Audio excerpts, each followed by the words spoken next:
አንድ ሰው ጸሎት የሚያቋርጥበት ምክንያት ጸሎት የሚሰለቸው ወይም ጸሎቱን እያቆራረጠ የሚጸልየው ለምንድን ነው ካላችሁኝ፣ ከማን ጋር እንደሚነጋገር ስለማያውቅ ነው። ሁላችሁም እንደምታስቡት አንድ የምንወደውና የምናከብረው ትልቅ ሰው በሰው ሰውኛው ትልቅ የተባለ ሰው እኛን ለማነጋገር ቀጠሮ ቢይዝልን ያንን ሰው ለማነጋገር ከተያዘልን ቀጠሮ የተነሳ እንቅልፍ አልወስደን ብሎ ያድራል። ጸሎት ግን እግዚአብሔርን ያህል ንጉሥ ሰራዊተ መላእክት እያመሰገኑት ቅዱሳን አባቶች እያመሰገኑት ለኛ ለአንድ መናኛና የተናቅን ፍጡሮች ቀጠሮ ይዞ ሊሰማን ይጠብቃል። ያንን ንቀን ነው የምንቀረው ማለት ነው። እግዚአብሔር አሁን ለምሳሌ ስንት ቀን ያመላለሰን የአንድ የቀበሌ ጽሕፈት ቤት ኃላፊ ወይም የመዘጋጃ ሰራተኛ ሰኞ ቢገኝልን እንዴት ደስ ይለናል። ለፍቼ እኮ ዛሬ ተሳካልኝ እንላለን። ያገኘነው ሰውዬ የምድር ደብዳቤ የሚጽፍ ሰው ነው ያናገረን።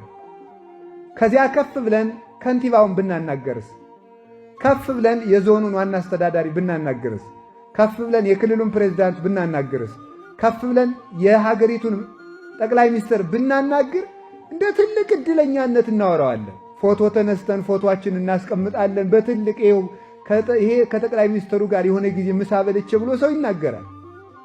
እግዚአብሔር ግን በየቀኑ ያለ ደጅ ጽናት ይገኛል። በየቀኑ እግዚአብሔርን ማናገር ይቻላል። በየቀኑ ብቻ አይደለም፣ በየሰዓቱ የምድር ነገሥታት ጧት አናግረናቸው 6 ሰዓት መልሶ ቢቸግረን ማግኘት አንችልም። ምናልባት እንደገና 40 ቀን ልንጠብቅ እንችላለን። 6 ሰዓት አናግረን 9 ሰዓት ማናገር አንችልም። 9 ሰዓት አናግረን 11 ሰዓት አይደግሙልንም። 11 ሰዓት አናግረን 1 ሰዓት አይደግሙልንም። ሌሊት ቢቸግረን አይደግሙልንም። አናገኛቸውም ሁሉ ብንጠራቸው ሌሊት ከቢሯቸው ብንሄድ ወንጀለኛ ተብለን ልንታሰርም እንችላለን።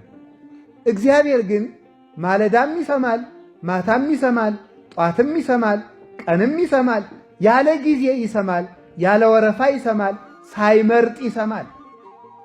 እግዚአብሔር የሚሰማውና የማይሰማው ሰው የለም። ሁሉንም ይሰማል። ሁሉንም ወረፋ ሳያስጠብቅ ያለ ጊዜ ፈረቃ እግዚአብሔር ሁሉንም ያዳምጣል። ጸሎት ማለት እግዚአብሔርን ማናገር ነው።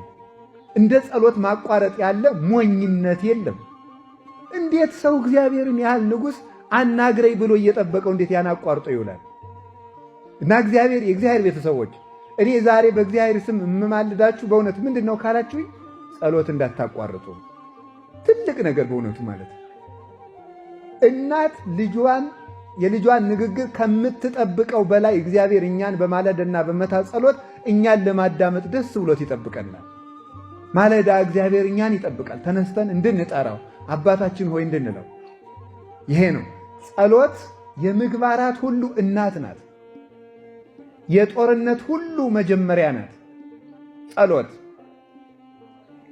ዲያብሎስ እንደ ጸሎት አድርጎ የሚጠላው ስነ ምግባር የለም። ጾም ሊሆን ይችላል፣ ስግደት ሊሆን ይችላል፣ ምጽዋት ሊሆን ይችላል፣ ቸርነት ሊሆን ይችላል፣ የዋሃት ሊሆን ይችላል፣ በጎነት ሊሆን ይችላል፣ ገርነት ሊሆን ይችላል፣ ፍቅር ሊሆን ይችላል፣ ሰላም ሊሆን ይችላል፣ መጠወተርስ ሊሆን ይችላል፣ ሰማዕትነት ሊሆን ይችላል፣ ምንኩስና ሊሆን ይችላል፣ ማስቀደስ ሊሆን ይችላል። ሁሉም ነገር ይሁን ሰይጣን እንደ ጸሎት አድርጎ የሚጠላው ምግባር ጥሩ ስራ የለም። ለምን ሲባል ከእግዚአብሔር እያስፈቀድ ስለሆነ ማለት ነው። አልቦ ግብር ዘያፈቅር ሰይጣን ከመአይድጎ ጸሎት። ጸሎት ሰይጣን እንደ ጸሎት ማስቋረጥ አድርጎ የሚወደው በጎ ስራ የለም ይላል። ሰይጣን በጣም ትልቁ የሚወደው ስራ ምንድነው? ጸሎት ማቋረጥ ነው።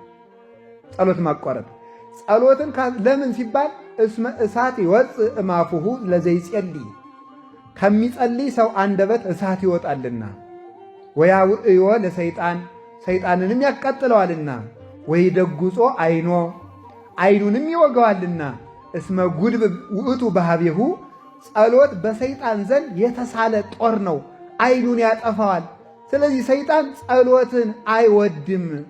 ወበይንተዝ ተመልከቱ ያከብድ፣ ይሄ ቅንድብን አክብዶ እንቅልፍ ያሰኛል። ጸሎቱን ያስቋርጠዋል። የሚያቋርጥበት ልዩ ልዩ መንገዶች ነው ያሉት። አንዳንድ ጊዜ የማንዘልቀውን በጣም ብዙ ጸሎት በማስጀመር ከዚያ በኋላ ሰልችቶ እንድንተወው በማድረግ ሌላ ጊዜ ደግሞ በምንጸልይበት ጊዜ ሐሳባችን ይበትንና ሐሳቤ እየተበታተነ የምጸልየውን ጸሎት እግዚአብሔር አይሰማኝም ብለን ደግሞ እንድናቋርጠው ማድረግ። በጣም እንዴት ያለ ጠቢበኛ እኮ ነው። ሐሳባችን የሚበትነውም እሱ ነው። ሐሳቤ ስለተበተነ እግዚአብሔር አይሰማኝም ብለን ደግሞ እንድናቋርጥም የሚያደርግ ደግሞ እሱ ነው። ሶስተኛ ደግሞ ጸልየህ ምን አመጣህ፣ ጸልየሽ ምን አመጣሽ ብሎ ደግሞ ጸሎት እንድንተው ያደርገናል። ይህን ያህል ጸለይክ፣ እግዚአብሔር እኮ አንተን አይወድህም፣ ጥያቄህን ቢወድህ ኑሮ ይመልስልህ ነበረ ብሎ ደግሞ ጸሎትን እንድናቋርጠው ደግሞ ያደርጋል። ለምንድን ነው ካላችሁኝ፣ ጸሎት የሕይወታችን አጥር ነው፣ የሕይወታችን ደጅ ነው። ደጅ ወይም በር አጥር የሌለው ቤት ለሌባ፣ ለወንበዴ፣ ለኃላፊ፣ ለአግዳሚ ሁሉ የተመቸ ለዘረፋ የተመቸ እንደሆነ ጸሎት ስናቋርጥ አጥር የሌለው ግቢ፣ በር ያልተዘጋለት ቤት እንሆናለን። ሰይጣን እንደፈለገ ከሰው ቤት ገብቶ ጸጋ ለመዝረፍ ይመቸዋል ማለት ነው።